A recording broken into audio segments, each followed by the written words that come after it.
Good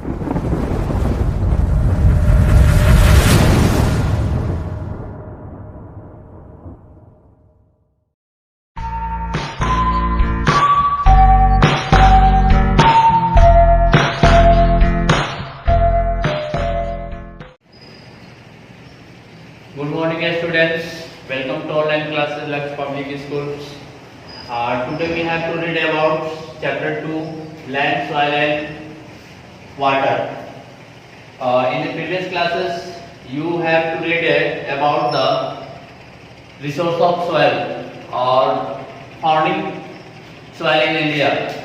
इसके पिछले video में जो हम लोग पढ़े थे क्या, मिट्टी और मिट्टी से संबंधित जितने भी जो है फैक्टर्स थे, फॉर्मेशन ऑफ सॉइल और how many types of soil found in India, ये हम लोग पिछले वीडियो में पढ़ चुके हैं। आज हम लोग को पढ़ना क्या है, कुछ टॉपिक्स आज हम लोग क्लियर करेंगे, जिसमें पहला टॉपिक है loss of soil. Loss of soil, तो मिट्टी का जो है कैसे जो है आपको अपक्षय होता है। आप पढ़े होंगे दो रीजन है इसमें आपको, सॉइल इरोजन, सॉइल एग्जॉर्प्शन। तो सॉइल इरोजन मींस क्या होता है, अपक्षय होना, यानी मिट्टी का क्या होता है, किस तरह से जो है उसमें कटाव होता है, रिप्लेसमेंट होता है। अगर मिट्टी एक जगह से दूसरी जगह जो है रिप्लेस करती है तो उसी को हम क्या कहते हैं, इरोजन करते हैं। और due to the many reason soil erosion such as weathering, flooding, heavy rains etc. दूसरा है topic soil absorption. Soil absorption means क्या होता है, तो इसको हम लोग आज क्लियर करेंगे। इस टॉपिक में पहला है आपका सॉइल इरोजन, मतलब कि मिट्टी का जो है अपक्षय कैसे होता है। तो मिट्टी के अपक्षय होने का जो है रीजन है, पहले करते हैं हैवी रेन।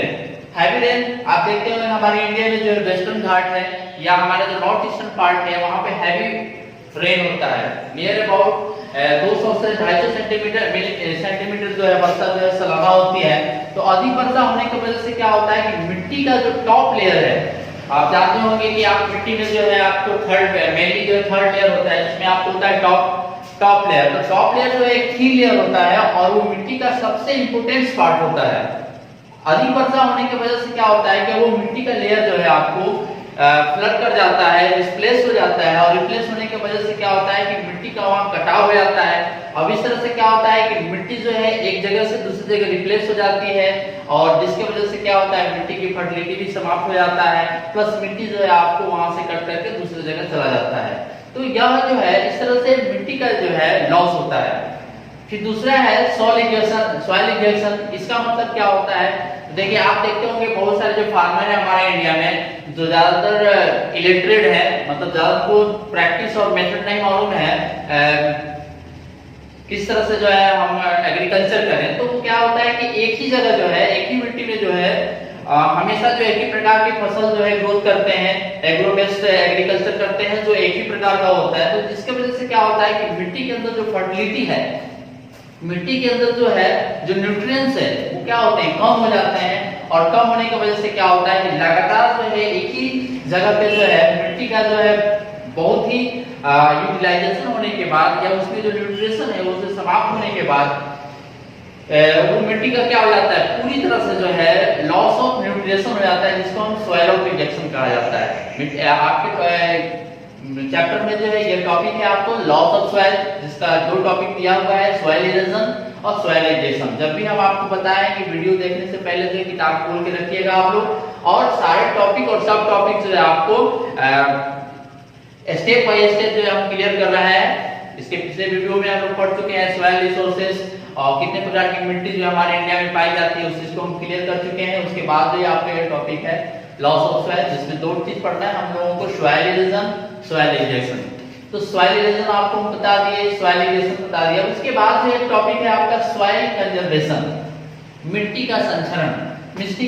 का जो संरक्षण कैसे करेंगे हम, किस तरह से जो कंजर्व करेंगे। तो मिट्टी को कंजर्व करने के लिए जो है बहुत सारे जो टेक्निक्स और प्रैक्टिस करना पड़ता है। अगर आप प्रैक्टिस और टेक्निक नहीं करेंगे तो हमारी जो मिट्टी है, जो मिट्टी रिसोर्सेज है, जो हमारे लिए काफी महत्वपूर्ण है, काफी इंपोर्टेंट है, अगर हम उसको कंजर्व नहीं करेंगे तो क्या होगा कि हमारे यहाँ जो आप जानते हैं इंडिया में 43% जो प्लेन्स पार्ट है, और 43% क्लेम्स पार्ट में जो है हम लोग क्या करते हैं, अपना एग्रीकल्चर करते हैं। और मोस्टली जो है उसमें अगर हम प्रैक्टिस और टेक्निक नहीं रखेंगे तो क्या होगा कि मिट्टी की फर्टिलिटी दिन प्रतिदिन जो है कम होता चला जाएगा, क्रॉप रोटेशन नहीं कर पाएंगे तो मिट्टी जो है पूरी तरह से, आप जानते हैं कि मिट्टी में 16 न्यूट्रिशन पाए जाते हैं, 16 पोषक तत्व पाए जाते हैं और यह पोषक तत्व जो है मिट्टी में होना काफी जरूरी होता है, जिसमें से मेनली जो है 3 जो होते हैं जिनको हम शॉर्ट में कहते हैं एनपीके, यानी नाइट्रोजन, पोटेशियम और नाइट्रोजन, फास्फोरस और पोटेशियम, ये 3 प्रकार के जो है मेनली मिट्टी में हम लोगों को होना जरूरी होता है। अगर आप एक ही प्रकार की फसल उगाते हैं तो उस फसल में जो है अगर नाइट्रोजन की मात्रा जो है यूटिलाइज हो जाए, फास्फोरस की मात्रा यूटिलाइज हो जाए, पोटेशियम यूटिलाइज हो जाए तो मिट्टी में जो है क्या होगा, दिन प्रतिदिन जो फर्टिलिटी चली जाएगी और एक समय ऐसा आएगा कि मिट्टी जो है पूरी तरह से जो है आपको एक्सप्रेशन होने की वजह से डिस्ट्रॉय हो सकती है। तो इसके लिए जो है हमको प्रैक्टिस और टेक्निक्स के उपयोग करने पड़ते हैं। तो यह प्रैक्टिस और टेक्निक जो है आपको इंडिया के अलग अलग रीजन में अलग अलग तरीके से जो है यह प्रैक्टिस और रीजन आप देखने को आपको मिलता है, जिसमें आपको पहला है ट्रेस फार्मिंग। ट्रेस फार्मिंग क्या चीज है इसको समझिएगा आप लोग। हमारे मोस्टली इंडिया में जो है जो नॉर्थन ईस्टर्न पार्ट है या जो हिलीज एरिया है, जो पहाड़ी क्षेत्र है या जो इस तरह के क्षेत्र है जहां पर वर्षा बहुत कम होती है और अधिक भी होती है, तो दोनों रीजन में जो है ट्रेस फार्मिंग किया जाता है। अगर बहुत अधिक वर्षा होती है या कम वर्षा होती है तो वहां पे जो क्या किया जाता है कि ये माउंटेन एरिया है, जैसे इस तरह का माउंटेन एरिया है, इस माउंटेन एरिया में क्या किया जाता है कि इस तरह का जो है एक पैरेलल स्ट्रक्चर बना दिया जाता है और पैरेलल स्ट्रक्चर बना करके जो है यहाँ पर खेती की जाती है, जिसकी वजह से क्या होता है कि अगर इसमें एग्रीकल्चर सिंचाई करना होता है, इरिगेशन करना होता है, तो अगर हम यहाँ पानी का जो है सिंचाई करेंगे, इरिगेशन करेंगे तो यहाँ पानी जो है यहीं पर जो क्या हो जाता है, रुक जाता है, नीचे फ्लो नहीं करता है। अगर भूमि स्लोप होगी, स्लोप होने की वजह से अगर आप जो है पानी को इरिगेशन करेंगे तो पानी जो है एक प्रवृत्ति होता है लिक्विड का कि हाई कंसेशन से लो कंसेशन की तरफ फ्लो करता है। अगर यहाँ स्लोप एरिया है, यहाँ पे आप मिट्टी पानी का इरिगेशन करेंगे आप तो पानी जो है आप नीचे जो है आपको लो कंसेशन की तरफ जो है आपको फ्लो कर जाएगा। इसलिए जो यहाँ पर ट्रेसिंग फार्मिंग किया जाता है, जो ट्रेस बना दिए जाते हैं इस तरह के, और उसमें जो है आपको पानी का जो है इरिगेशन करने में यह मदद मिलता है, जिससे मिट्टी की फर्टिलिटी बनी रहती है और मिट्टी जो है लंबे समय तक जो है लॉन्ग ड्यूरेशन के लिए जो है एग्रीकल्चर के लिए जो है काफी यूजफुल इसको बनाया जाता है। तो यह आपको ट्रेस फार्मिंग है। इंडिया में जो है आपको जैसे नॉर्थ ईस्टर्न पार्ट हो गया, जो माउंटेन एरियाज हैं जैसे सिक्किम हो गया, मेघालय हो गया, मणिपुर हो गया, वैसे जगहों पे जो इस तरह की जो है ट्रेस फार्मिंग की जाती है। दूसरा है आपका प्रैक्टिस टेक्निक्स में कंट्रोल प्लाउजिंग। देखिए कंट्रोल प्लाउजिंग में भी यही होता है कि किस तरह से जो है हम खेतों की जो है कंट्रोल प्लाउजिंग की जुताई की जाती है, तो वो इस तरह से जो है पैरेलल वे में किया जाता है। ऐसे इस तरह से जो है पैरेलल वे में किया जाता है और इस तरह से जो खेतों में अलग अलग जो है रो में अलग अलग इस तरह से जो है पैरेलल एरिया में जो है इस तरह के जो है नैरो स्ट्रिप बना दिए जाते हैं और इसमें जो है आपको क्या किया जाता है कि अलग अलग पैरेलल एरिया में जो है अलग अलग फसल जो है उगाए जाते हैं। जैसे इसमें आपको पैरेलल एरिया में कुछ और फसल हो गया, इसमें जो है कुछ और फसल हो गया, तो इस तरह के जो है काउंटर प्लाजिंग किया जाता है। काउंटर प्लाजिंग का मतलब ये होता है कि एक ही खेत में जो है अलग अलग तरह के जो है फसलों की जो है उगाई की जाती है। तो यहाँ भी जो है आपको वैसे जो विकसित जगह होते हैं जहाँ पे आपको जैसे कृषि क्षेत्र में जो है हमारे इंडिया में पंजाब और हरियाणा और उत्तर प्रदेश के जो कुछ सेक्टर हैं जो काफी कृषि के लिए जाने जाते हैं हमारे इंडिया में, तो वैसे जगहों पे जो इस तरह की कंट्रोल प्लाउजिंग जो है किया जाता है। तीसरा है स्ट्रिप क्रॉपिंग। स्ट्रिप क्रॉपिंग यानी स्ट्रिप क्रॉपिंग का भी वही मतलब होता है जैसे कि अगर एक खेत में जो है हमको अलग अलग तरह के जो है विभिन्न प्रकार के फसलों को उगाना होता है, तो हम क्या करते हैं कि अलग अलग फसलों को जो है अलग अलग न्यूट्रिशन की देने की जरूरत पड़ती है। मान लीजिए आप दो फसल उगाते हैं, एक में जो है आपको बाजरा है, दूसरे में जो है आपको किसी और का जो है कर रहे हैं, तो दोनों फसलों को जो है 3 या 4 से फसलों को उगाते हैं तो अलग अलग न्यूट्रिशन की देने की जरूरत पड़ती है। अगर ये इस तरह के स्ट्रिप नहीं बनाए जाएंगे तो क्या होगा कि आप जो भी न्यूट्रिशन देंगे आप ये मिक्स रहेगा, तो क्या होगा कि जो फर्टिलाइजर और जो देंगे आप, मैन्योर जो देंगे आप, तो वो मिक्स रूप में जो सभी प्लांट्स को मिल जाएगा, जिससे क्या होगा कि जो बहुत ही स्ट्रेंथ पावरफुल जो फसल होंगे वो क्या करेंगे, न्यूट्रिशन को ऑब्जर्व कर लेंगे, बाकी जो छोटे होंगे जो पावरफुल नहीं होंगे वो जो क्या करेंगे, न्यूट्रिशन के अभाव में जो डेथ कर जाएंगे। तो इसलिए जो है आपको स्ट्रिप क्रॉपिंग किया जाता है, जिसके वजह से जो है एक संकीर्ण जो है इस तरह की क्यारी दी जाती है खेतों में, और बनाने के बाद जो अलग अलग ढंग से जो है इनको इरिगेशन और अलग अलग ढंग से जो है केमिकल और बायो फर्टिलाइजर इनको दिया जाता है, जिसके वजह से जो है खेतों की जो मिट्टी है वो न्यूट्रिशन भी बना रहे और फसल जो अच्छी तरह से ग्रो करता है। उसके बाद टॉपिक है आपका क्रॉप रोटेशन। हमारे इंडिया में जो है आप देखते हैं दो प्रकार की, मेनली दो प्रकार की फसल जो है रबी क्रॉप्स और खरीफ क्रॉप्स उगाई जाती है। उसके पीछे रीजन है, अगर आप रबी और खरीफ क्रॉप से उगाते हैं आप, तो एक बार खरीफ क्रॉप उगाने के बाद जब आप देखते हैं मिट्टी में जो नाइट्रोजन की मात्रा जो है कम हो जाती है, अब उस नाइट्रोजन की मात्रा को लाने के लिए हमको क्या करना पड़ता है, रबी क्रॉप्स की करनी पड़ती है, बुआई करनी पड़ती है। तो ये क्या होता है कि एक ही खेत में जो है अलग अलग प्रकार के जो है फसलों को उगाना है, क्या कहलाता है, क्रॉप रोटेशन कहलाता है, फसल चक्रण कहलाता है। अगर आप फसल चक्रण नहीं करेंगे तो मिट्टी क्या होगा, मिट्टी में जो पोषक तत्व होंगे वो सदा के लिए वर्तमान स्थिति में नहीं रहेंगे, और अगर एक ही प्रकार की फसल उगाएंगे आप तो मिट्टी जो है फर्टिलिटी अपना लॉस कर देगी और वो डिस्ट्रॉय हो जाएगी, और बहुत लंबे समय तक जो है करने के बाद जो है एक समय ऐसा आएगा कि उस मिट्टी में या तो अम्लता या एसिडिटी या क्षारीयता बढ़ जाएगी, जिसकी वजह से कोई भी फसल आप उसमें उगाएंगे तो वो अच्छी तरह से ग्रोथ नहीं करेगा। इसलिए जो है हमको करना पड़ता है क्रॉप रोटेशन। क्रॉप रोटेशन अगर आप करते हैं तो क्या होगा कि अलग अलग वेराइटीज के अलग अलग जो है फसल उगाने की वजह से आप साइंस में भी आप लोग पढ़े होंगे कि रबी फसल के जो है कुछ ऐसे प्लांट्स होते हैं जो लिग्यूमिनस प्लांट कहलाते हैं, उनकी जड़ों में जो है निडल्स पाया जाता है, उसमें राइजोबियम नाम का बैक्टीरिया पाया जाता है, और वो बैक्टीरिया क्या करता है कि हमारे जो है नाइट्रोजन फिक्सेशन में जो है काफी मदद करता है, जिसके वजह से जो है यह नाइट्रोजन हमारे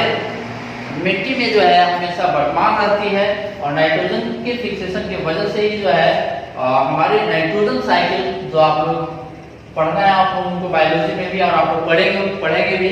तो यह जो है क्रॉप रोटेशन की वजह से जो है हमारी मिट्टी की फर्टिलिटी जो है बनी रहती है, हमारा मिट्टी जो है सॉइल जो है कंजर्व रहता है। उसके बाद लास्ट टॉपिक है आपका इसमें एफॉरेस्टेशन। अब एफॉरेस्टेशन क्या है, तो अधिक मात्रा में जो हम पेड़ पौधे जब लगाते हैं तो उसको हम एफॉरेस्टेशन कहते हैं। अब पेड़ पौधे जो है किस प्रकार से जो है मिट्टी को कंजर्व करने में हमारी मदद करते हैं। तो आप सॉइल इरोजन में टॉपिक्स भी होता है कि अगर आप बहुत ज्यादा एफॉरेस्टेशन करते हैं, बहुत ज्यादा पेड़ पौधे लगाते हैं, तो पेड़ पौधों की जड़ों में एक खासियत क्या होती है कि आप मिट्टी को होल्ड करके रखते हैं। अक्सर आप गाँव में देखे होंगे, ग्रामीण क्षेत्रों में देखे होंगे कि जहाँ पोखरा वगैरह या तालाब वगैरह बनाया जाता है तो तालाब के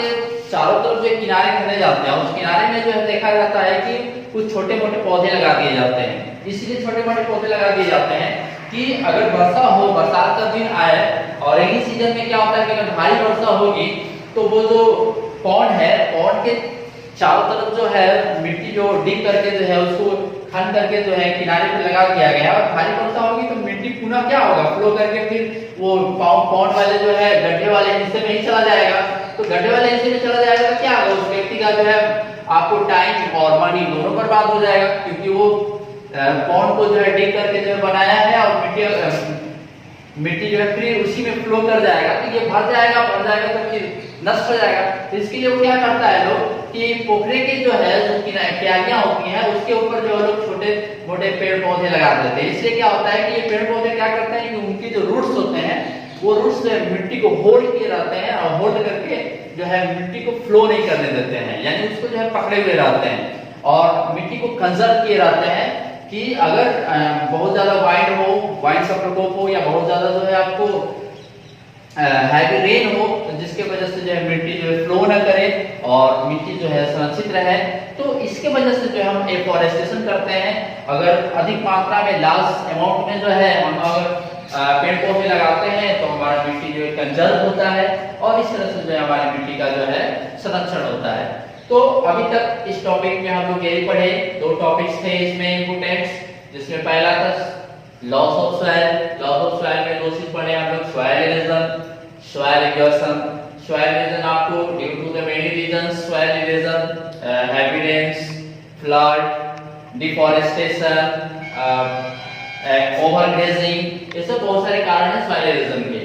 उसके बाद दूसरा हम लोग पढ़े सॉइल एग्जॉशन। अभी बताया आपको कि अगर आप मिट्टी में लगातार लंबे समय तक एक ही फसल को उगाते रहेंगे तो मिट्टी की जो फर्टिलिटी चली जाएगी, उसमें जो पोषक तत्व वो समाप्त हो जाएगा, तो इसको हम सॉइल एग्जॉशन कहते हैं। सॉइल कंजर्वेशन, इसमें जो कुछ प्रैक्टिस और टेक्निक्स अभी हम आपको बताएंगे जिसके जरिए से जो है आप मिट्टी को कर सकते हैं और एक अच्छे ढंग से जो है एग्रो बेस्ड एग्रीकल्चर या एग्रो बेस्ड जो भी रिसोर्सेज है आप अच्छी तरह से गेन कर सकते हैं। तो इस चैप्टर में आप इस टॉपिक में हम लोग को यही पढ़ना था। नेक्स्ट टॉपिक जो है आप लोग पढ़ेंगे वाटर रिसोर्सेज, और इसको आप किताब खोल करके एक एक टॉपिक्स को देखेंगे। आप जो भी अगर आपको डाउट होगा या जहां भी आपको समझ में नहीं आ रहा होगा वो आप जो है व्हाट्सएप पे कमेंट्स में जो है आप उसको भेज सकते हैं, और आई होप दैट मैं उसको कोशिश करूंगा कि आप अच्छी तरह से समझ लें। और इसमें जो भी क्वेश्चन एराइज होंगे, इस टॉपिक से जो भी क्वेश्चन एराइज होगा उस क्वेश्चन को भी जो है आप लोग देखेंगे, और उस क्वेश्चन को मैं अभी लिख भी दूंगा और आप उसको घर पे जो प्रैक्टिस के रूप में करते रहेंगे। दैट्स ऑल फ्रेंड्स इस topics. Thank you for watching. Like, share and comments. Please subscribe to this channel and also press the bell icon for further notification. Thank you.